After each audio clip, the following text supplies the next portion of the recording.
This week on Israel Update. We have to know personal warfare.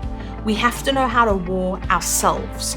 We have to know who God is. We have to know what his character is like. And we don't learn that just by hearing somebody else's story. We're never going to know that just by hearing an account that somebody else gives. That's going to come in a personal capacity. Hello, everybody. Thank you so much for joining us. Thank you for being here today. And happy Friday. If you're watching it on another day of the week, happy whatever day that is to you. But this year so far, obviously a lot of things have gone on in the world, in Israel, in the church, all over the place. But as always, we come back to scripture. We always come back to what it is that God did with the nation of Israel. I love to look at God's interactions with and dealings with the nation of Israel because I feel like it so beautifully shows us the heart of God. And so that's what I want to look at with you today. We've been looking at, throughout this year, on and off, how the battle belongs to the Lord. The battle is the Lord's. And what I want to speak to you today about for just a moment is personal warfare, the need for personal warfare. And I'm going to read to you the text for today is Judges chapter 3, verses 1 to 5, and it says this. These are the nations the Lord left to test all those Israelites who had not experienced any of the wars in Canaan. He did this only to teach warfare to the descendants of the Israelites who had not had previous battle experience. The 5 rulers of the Philistines, all the Canaanites, the Sidonians, and the Hivites living in the Lebanon mountains, from Mount Baal Hermon to Lebo Hamat, they were left to test the Israelites to see whether they would obey the Lord's commands which he had given their forefathers through Moses. The Israelites lived among the Canaanites, Hittites, Amorites, Perizzites, Hivites, and Jebusites. Now, there's a point here that I just want to make, and that is this. God left enemies in the land. It says this. He left enemies. The Lord left them to test all those Israelites who had not experienced any of the wars in Canaan. Now, this group of Israelites that Joshua led through the promised land, where there were 31 kings that were defeated and conquered, and warfare was part of what they were doing. There was a whole generation of them that didn't actually experience warfare, that came afterwards. And he left these enemies in the land to teach these young Israelites how to fight for themselves and how to engage in battle in a personal capacity. And the truth is that we cannot avoid warfare in our lifetime. Now, I'm not talking about a physical battle here. I'm talking about the way bigger one, which is the spiritual battle. Because although the Israelites were facing and fighting physical enemies, we know that right now what we're fighting today predominantly is in the spirit. Of course, there are physical enemies, of course. But what a lot of us as Christians are having to face, a lot of us that love Israel that we're having to face, is we're having to look at what God did, the principles of his word, the principles of his character, the way he dealt with the nation of Israel, and we see who God is and how he functions and how he operates that way. But we can't avoid warfare in our lifetime, and this is the main thing. We do not do the younger generation any good when we step in on their behalf and fight all of their battles for them, because each person has to learn the art of war for themselves. Now, I feel this is something I've kind of been speaking about and thinking about quite a lot. It seems to me, being in America, seeing, of course, Western culture, it feels like we have one of the weakest generations ever, spiritually, physically, in every way. And that might sound like I'm being unkind, but I'm not. I'm looking at it going, when I think about what the early church was, when I think about what it was that the first Christians had to deal with, when you look at the followers of Jesus, when you look at really the whole of Scripture, all you have to do is read the great chapter on faith in Hebrews chapter 11 to look at the difficulty of so many of their lives. But difficulty produces perseverance and it produces character. And I really do feel for the generation that came after me. I'm 34. I was born in 1986. But I feel like so many that came from like kind of the mid-90s and through, they so often don't know how to deal with anything. They don't know how to deal with no being said. And because well-meaning parents swooped in to save them from all of their troubles, they don't know how to handle trouble. They don't know how to deal with somebody saying no to them. And I feel like all we have to do really is look back here in scripture to, it was a couple thousand years ago, but the principle remained. God left enemies in the land to test the Israelite people, to see how they would respond, to see what they would do, to see what they would say, to see whether or not they would obey God in the personal capacity. And I feel like this young generation is lacking so much because they don't know how to fight. And I was talking to a friend of mine. I feel like God has been very kind to me at this moment in my life, and a friend of ours who she's a really wonderful human, and she's a Swiss girl, and she is a Swiss chef. She was born and raised in Switzerland and studied and was a Swiss chef. Then she went to Berklee School of Music and learned production, and she's staying with us at the moment. She just needs somewhere to stay in the interim in between jobs and life. And so I have a really wonderful Swiss chef living with me who is cooking right now, and it is just unutterably glorious, and I actually do not have the words to express how grateful I am for it. But I was talking to her about this and saying that I feel like, because I was speaking about parenting, my little girl's turning 4, or she's just about to turn 4. And I was thinking about how, as a mother, I don't want her to ever be in pain. My natural inclination when I see something about to happen is to swoop in and save her. But I also know I'm not going to do her any favors if I never allow her to experience and feel what the consequences of her actions are.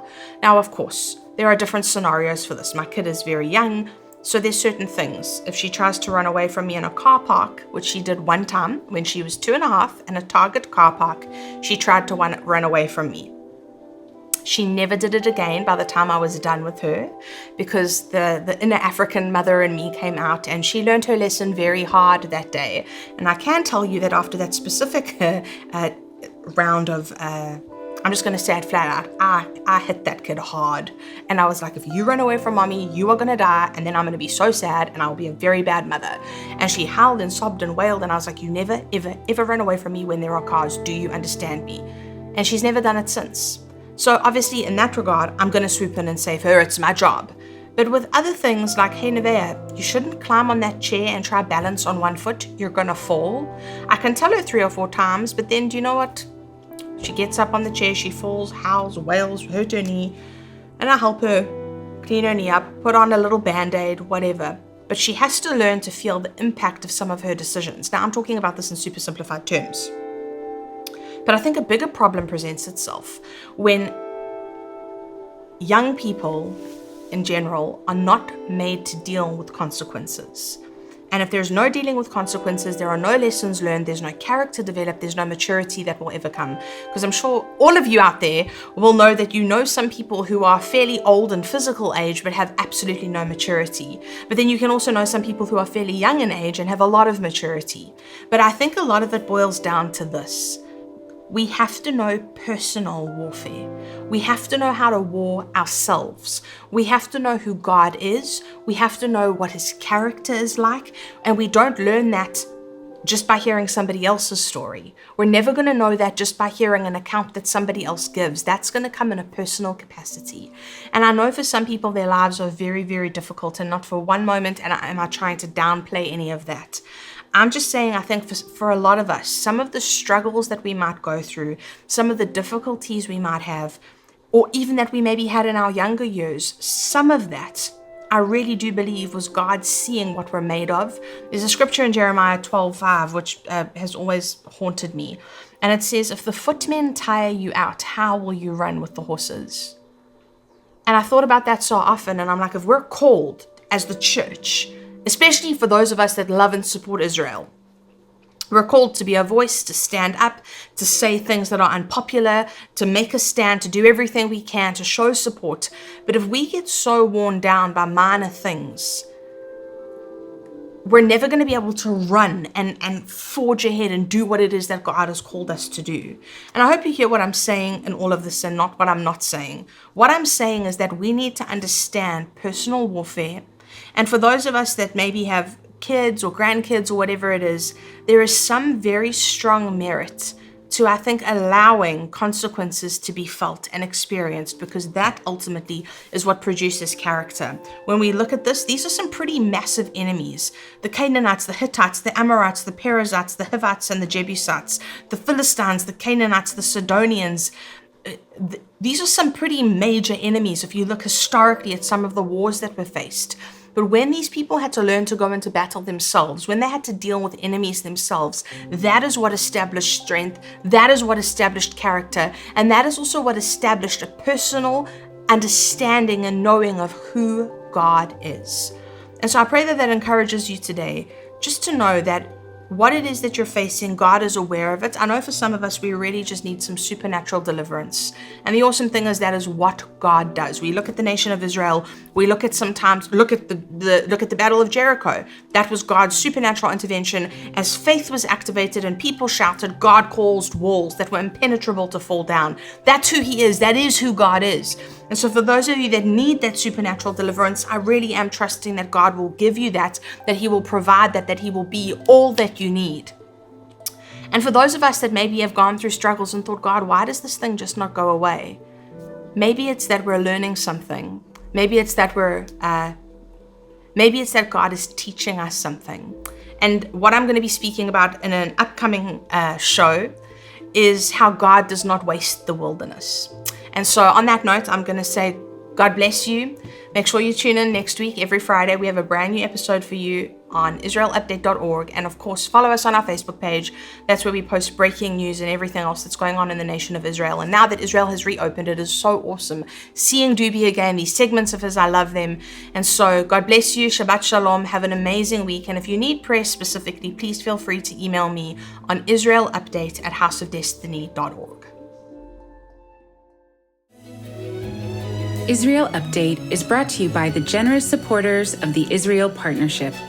Because of their love for Israel, we are able to bring you this show and continue to sow into the nation of Israel and the Jewish people. For more information on how to become a sustaining partner, please click the Israel Partner banner below. This is another part of a big and severe turmoil that we are facing in our political system right now, is talking about the program, the plan that Donald Trump gave us to literally, detach from the Palestinian authorities, to find a way for the state, for the government of Israel to annex the West Bank after all these years, and to make it part of Israel, just like, God promised the people of Israel that He's going to give this whole land, the entire land, to Abraham and his descendants. And of course, he helped us with this miracle in 1967 during the Six-Day War, for us to be able to take over the West Bank and to liberate Jerusalem, to reunify the city. But something happened in the politics and the government at the time. They literally didn't want to annex this new territories, so-called, the ones that God gave us in such a miraculous way. And we were fighting against the will of God, I guess.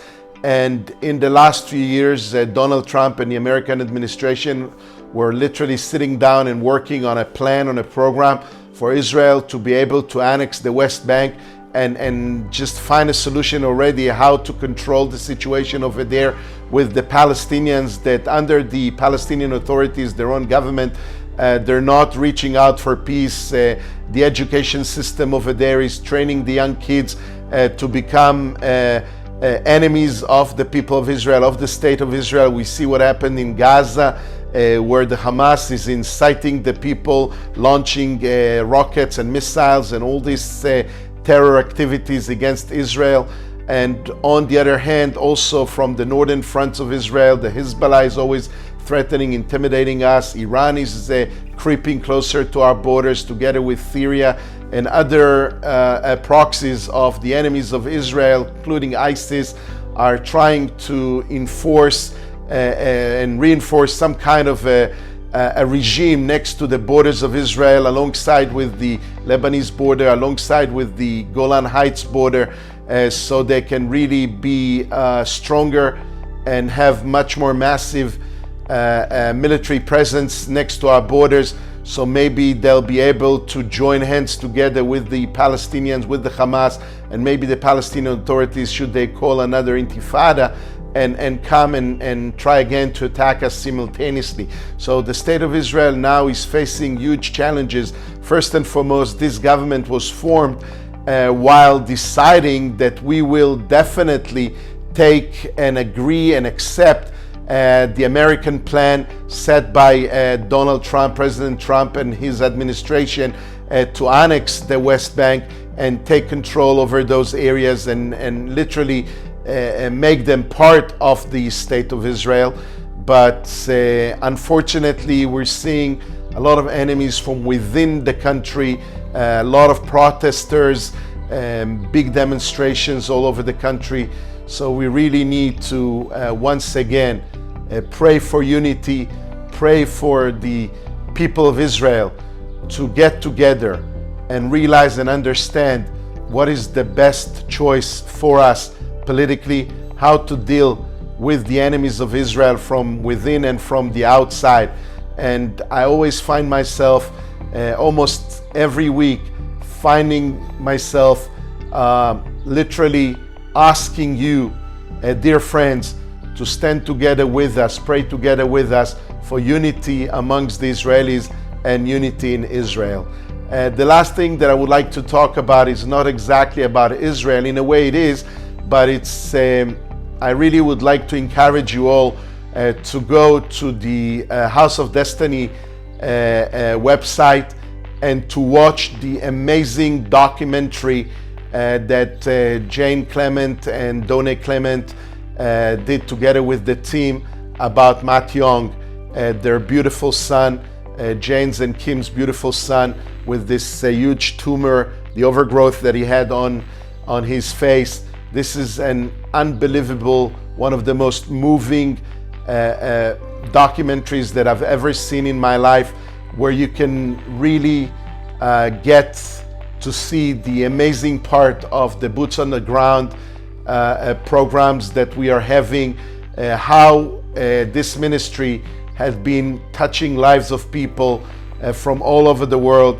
And this documentary is one of the most amazing examples of what and where is the heart of Jane Clement and our late prophet Kim. May rest in peace. So I'm encouraging you to go and watch, and I want you to keep in your mind that this ministry is still doing good works around the world. Here in Israel, we are celebrating and remembering this week actually the celebrations of 30 years for Shalva, this special organization that takes care of special needs children. So we're about to celebrate the 30 years for Shalva, from when the amazing family, the Samuels family, Kalman and Malki, were deciding after what happened to their son Yossi, decided that they are going to start an organization to take care of special needs children, and Kim and Jane and our ministry partnered together with them and helped them as much as we could, and keep on sowing and helping as much as we can in order to take care of them and their needs. So there's a lot of great things that are happening right now, but again,